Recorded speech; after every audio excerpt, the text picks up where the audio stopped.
Hello everybody, it is me, Joelle Anthony, also known as the Grave Woman. This is my first time doing this, so I actually have no idea how this works or if it is even working. Um, don't really expect too many people to join in, but I just wanted to come and make this video about something that's been on my mind um, for the past week or so, which is social distancing and grief, and how social distancing is affecting not only those who are grieving, but those who are witnessing death at this magnitude for the first time. Oh my gosh, somebody's on here. Hi, country cowgirl. How are you? From Utah. I can't wait to get to Utah.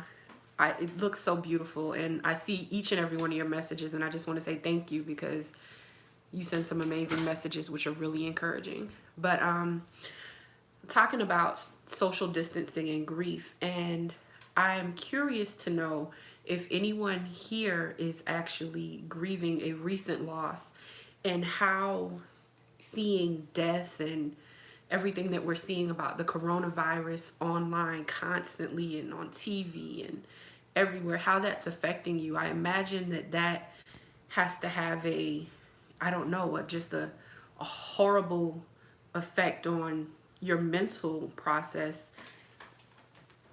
during your grieving process. Felicia Fitz says too many. Yeah, I can imagine. And I want to know how you guys are doing, and I want to know exactly what seeing this death and loss and constant influx of information is doing to you all psychologically, and how can we support each other during this. I want to say a huge thank you. I don't know if she'll see this, but a huge thank you to Funeral Babe, who just hosted a virtual meeting of funeral professionals. And when I tell you, just seeing other women in the funeral service industry talk about their experience with this, it was very heartwarming and important for me, because here in Georgia, and especially, I'm just going to be honest, in the Black community, from what I'm seeing, we aren't taking it as seriously as we should. And I don't think that we, whether Black, white, or whoever, really understand the long-term effect this is going to have on the way that we process grief and death. Let me go back and read a few of the comments. I saw a couple of them pop up.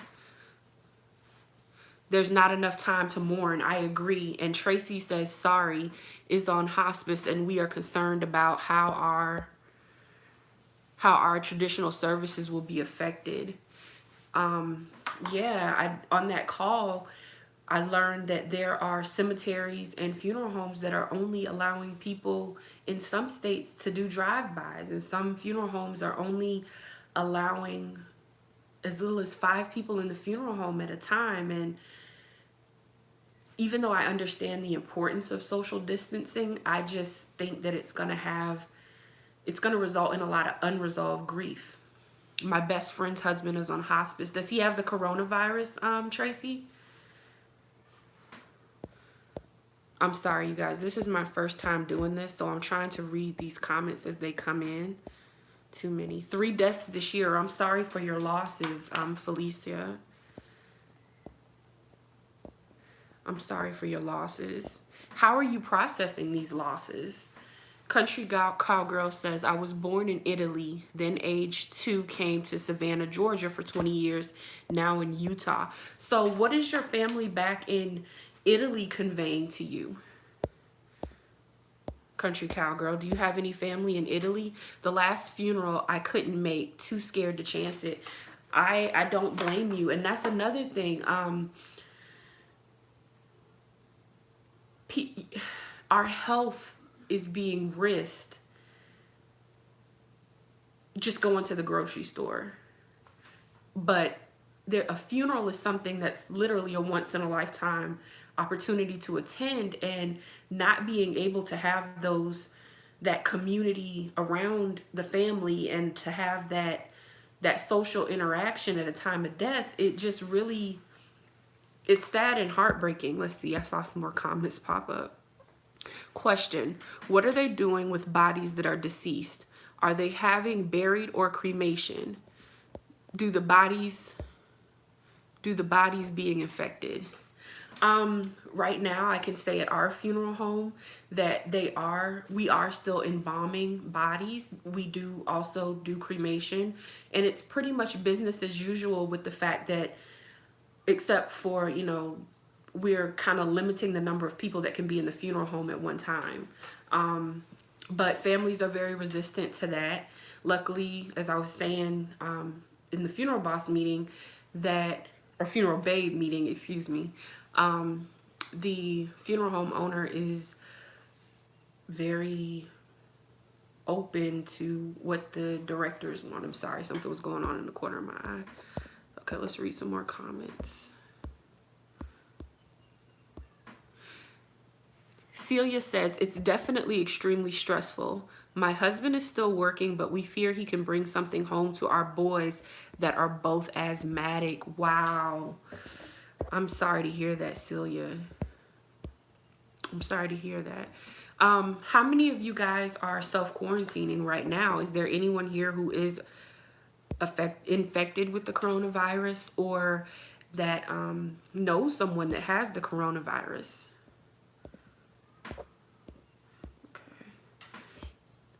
Lauren, Little Miss Funeral says, we're doing both burials and cremations as well. Okay, yeah. Hey, Lauren. I was just telling her, I don't have a script. She's like, you'll be fine. I love Lauren. In my mind, she's my funeral bestie. Is anyone here self-quarantining right now?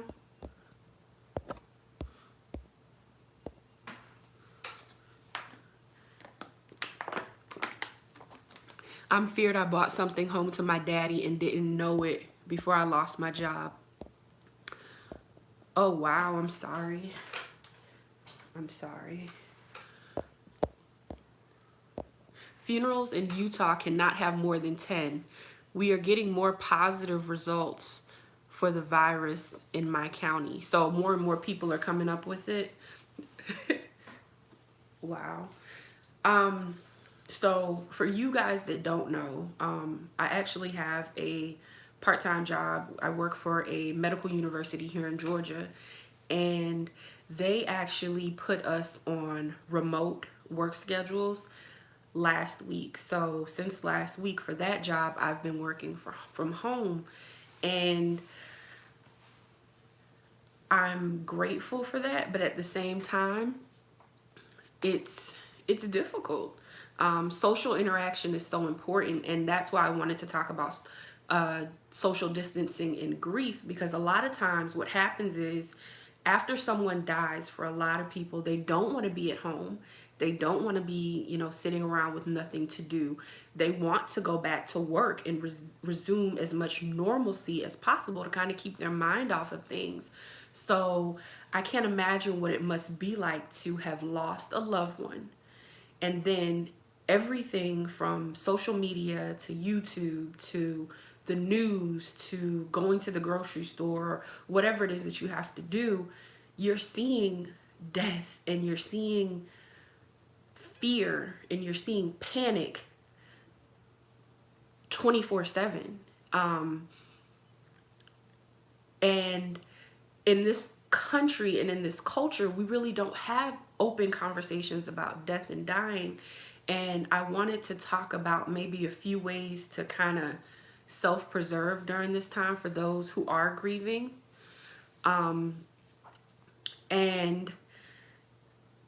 one of the things that I've been doing a lot of lately is just turning the social media notifications off, and being very careful about what I allow into my mind and my spirit right now. Tracy says, at the same time, I do completely understand social distancing. I am a dietitian in a dialysis center. Our patients are very fragile. I can only imagine. And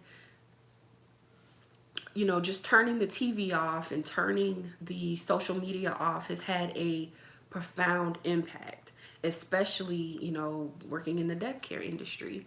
But what I'm noticing and what I've been getting a lot of messages about is the fear that people have, especially with their older parents and their older grandparents, and, people sending messages like, are we going to die? I don't have the answers to those questions, but I do know that we aren't immortal. And I think that as horrible as the coronavirus is, and as horrible as the depiction of everything that is going on, the news and everything, and how scary it is, I appreciate the fact that it's presented the opportunity to have open and honest questions about death, and hopefully is encouraging people to prepare and make arrangements for themselves and their loved ones ahead of time, not just for funeralization and burial, but for things just like finances and, being prepared for natural disasters and, epidemics and pandemics. I am confident that things are going to get a lot worse before they get better. But on the positive side, Lauren was saying in the meeting the virtual meeting we both just left, that this has given her family the opportunity to spend more time together. I have another question. It's more so on a spiritual level, but are any of you in here empaths? Celia says, yes, we have been staying home, going on a week now, not going out at all, just the husband's work and getting our necessities. And yes, unsubscribe from many news outlets and Facebooks. Good. Thank you. Country Cowgirl says, thank you for your beautiful outlook and your positivity and all you do for others. Oh, thank you. Yes, Celia, the news and the Facebook, even though there's a lot of great information out there, I personally don't believe that anybody knows all the answers as far as this is concerned. And it's the media's job to keep you engaged. And there's also a lot of misinformation out there. So just be careful about what you allow into your spirit. What else are you guys doing to remain positive and upbeat? Have you guys been hoarding groceries and, out there gathering supplies and stuff for your homes? Do any of you have children whose school systems that have been affected?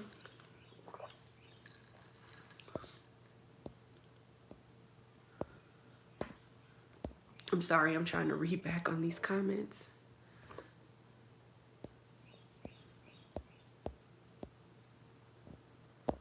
Okay. All right. Well, like I said, this has just been something that's been on my mind for the past week, and I wanted to come and try this live thing out for the first time because I plan on using it a lot more, especially since I'll be home a lot more. And next time, hopefully, I'll be a little bit more organized and have more of a flow for the conversation.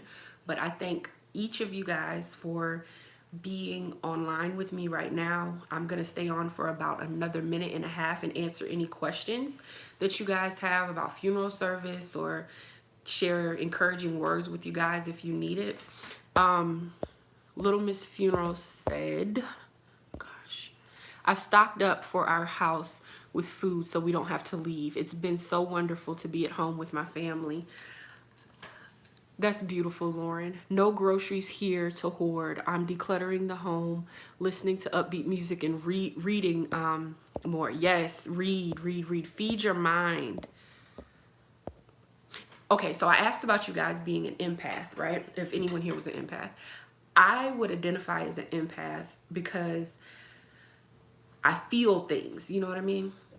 But I had to go to the grocery store yesterday, and I've been loading up on soap, body wash, toothpaste, all that stuff. That's just kind of how I am normally, but especially now in groceries, right? So before I even got out of the car, there was just this energy of panic and energy of rush and energy of just grab it, grab it, grab it that I felt. And you guys, it scared the hell out of me. And there's like, I just have this ominous feeling like something is about to happen, but we don't know what. And I wondered if anyone else shared in that. Let's see. Felicia says, my daughters are 21, twins, and they take care of me. One has been working, but the other has been mentally distracted. It's rough. It is. I can only imagine, but thank God that you have your beautiful daughters to take care of you. That's such a blessing.